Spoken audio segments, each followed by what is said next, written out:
بسم اللہ الرحمن الرحیم۔ اعمش نے بیان کیا، ان سے ابراہیم نے، ان سے اسود نے اور ان سے عائشہ رضی اللہ عنہا نے بیان کیا کہ ایک مرتبہ رسول اللہ صلی اللہ علیہ وسلم نے قربانی کے لیے بیت اللہ بکریاں بھیجی تھیں۔ صحیح بخاری حدیث نمبر 1701۔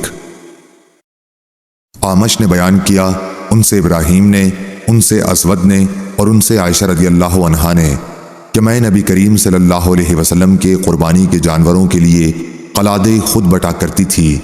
حضرت صلی اللہ علیہ وسلم نے بکری کو بھی قلادہ پہنایا تھا اور آپ خود اپنے گھر اس حال میں مقیم تھے کہ آپ حلال تھے۔ صحیح بخاری حدیث نمبر 1702۔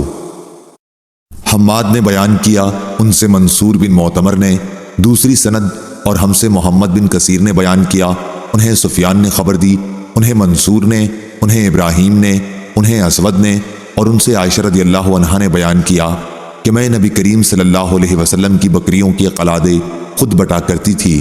حضرت صلی اللہ علیہ وسلم انہیں بیت اللہ کے لیے بھیج دیتے اور خود حلال ہی ہونے کی حالت میں اپنے گھر ٹھہرے رہتے۔ صحیح بخاری حدیث نمبر 1703۔ زکریا نے بیان کیا، ان سے عامر نے، ان سے مسروق نے اور ان سے عائشہ رضی اللہ عنہا نے بیان کیا کہ میں نے رسول اللہ صلی اللہ علیہ وسلم کی قربانی کے لیے خود قلادے بٹے ہیں۔ ان کی مراد احرام سے پہلے کے قلادوں سے تھی۔ صحیح بخاری حدیث نمبر 1704۔ قاسم نے بیان کیا، ان سے ام المومنین حضرت عائشہ رضی اللہ عنہا نے بیان کیا کہ میرے پاس جو اون تھی اس کے ہار میں نے قربانی کے جانوروں کے لیے خود بٹے تھے۔ صحیح بخاری حدیث نمبر 1705۔ عبد الاعلی نے خبر دی، انہیں معمر نے، انہیں یحییٰ بن ابی کثیر نے، انہیں اکرمہ نے، انہیں ابو ہریرہ رضی اللہ عنہ نے کہ نبی کریم صلی اللہ علیہ وسلم نے ایک آدمی کو دیکھا کہ وہ قربانی کا اونٹ لیے جا رہا ہے۔ آپ نے فرمایا کہ اس پر سوار ہو جا۔ اس نے کہا کہ یہ تو قربانی کا ہے، تو آپ نے پھر فرمایا کہ سوار ہو جا۔ ابو ہریرہ رضی اللہ عنہ نے کہا کہ پھر میں نے دیکھا کہ وہ اس پر سوار ہے اور نبی کریم صلی اللہ علیہ وسلم کے ساتھ چل رہا ہے اور جوتے کا ہار اس اونٹ کی گردن میں ہے۔ اس روایت کی مطابق محمد بن بشار نے کی ہے۔ ہم سے عثمان بن عمر نے بیان کیا، ہم کو علی بن مبارک نے خبر دی، انہیں یحییٰ نے، انہیں اکرمہ نے اور انہیں ابو ہریرہ رضی اللہ عنہ نے نبی کریم صلی اللہ علیہ وسلم سے مثل سابق حدیث کے۔ صحیح بخاری حدیث نمبر 1706۔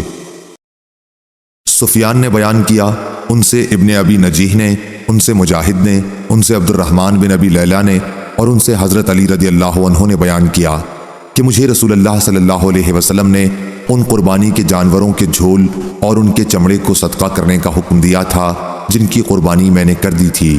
صحیح بخاری حدیث نمبر 1707۔ موسیٰ بن عقبہ نے بیان کیا، ان سے نافع نے کہ ابن عمر رضی اللہ عنہ نے ابن زبیر رضی اللہ عنہ کے عہد خلافت میں حجۃ الحروریہ کے سال حج کا ارادہ کیا تو ان سے کہا گیا کہ لوگوں میں باہم قتل و خون ہونے والا ہے اور ہم کو خطرہ اس کا ہے کہ آپ کو مفسد لوگ حج سے روک دیں۔ آپ نے جواب میں یہ آیت سنائی کہ تمہارے لیے رسول اللہ صلی اللہ علیہ وسلم کی زندگی بہترین نمونہ ہے، اس وقت میں بھی وہی کام کروں گا جو حضرت صلی اللہ علیہ وسلم نے کیا تھا۔ میں تمہیں گواہ بناتا ہوں کہ میں نے اپنے پر عمرہ واجب کر لیا۔ پھر جب آپ بیدا کے بالائی حصے تک پہنچے تو فرمایا حج اور عمرہ تو ایک ہی ہے۔ میں تمہیں گواہ بناتا ہوں کہ عمرے کے ساتھ میں نے حج کو بھی جمع کر لیا ہے۔ پھر آپ نے ایک ہدی بھی ساتھ لے لی جسے ہار پہنایا گیا تھا، آپ نے اسے خرید لیا یہاں تک کہ آپ مکہ آئے تو بیت اللہ کا طواف اور صفا مروہ کی سعی کی۔ اس سے زیادہ اور کچھ نہیں کیا۔ جو چیزیں احرام کی وجہ سے ان پر حرام تھیں ان میں سے کسی سے قربانی کے دن تک وہ حلال نہیں ہوئے۔ پھر سر منڈوایا اور قربانی کی وجہ یہ سمجھتے تھے کہ اپنا پہلا طواف کر کے انہوں نے حج اور عمرہ دونوں کا طواف پورا کر لیا ہے۔ پھر آپ نے کہا کہ نبی کریم صلی اللہ علیہ وسلم نے بھی اسی طرح کیا تھا۔ صحیح بخاری حدیث نمبر 1708۔ عمرہ بنت عبد الرحمن نے بیان کیا کہ میں نے عائشہ رضی اللہ عنہا سے سنا، انہوں نے بتلایا کہ ہم رسول کریم صلی اللہ علیہ وسلم کے ساتھ حج کے لیے نکلے تو ذوالقعدہ میں سے 5 دن باقی رہے تھے۔ ہم صرف حج کا ارادہ لے کر نکلے تھے۔ جب ہم مکے کے قریب پہنچے تو رسول کریم صلی اللہ علیہ وسلم نے حکم دیا کہ جن لوگوں کے ساتھ قربانی نہ ہو وہ جب طواف کر لیں اور صفا و مروہ کی سعی بھی کر لیں تو حلال ہو جائیں گے۔ حضرت عائشہ رضی اللہ عنہا نے کہا کہ قربانی کے دن ہمارے گھر گائے کا گوشت لایا گیا تو میں نے کہا کہ یہ کیا ہے؟ لانے والے نے بتلایا کہ رسول کریم صلی اللہ علیہ وسلم نے اپنی بیویوں کی طرف سے یہ قربانی کی ہے۔ یحییٰ نے کہا کہ میں نے یہ حدیث قاسم سے بیان کی، انہوں نے کہا عمرہ نے یہ حدیث ٹھیک ٹھیک بیان کی ہے۔ صحیح بخاری حدیث نمبر 1709۔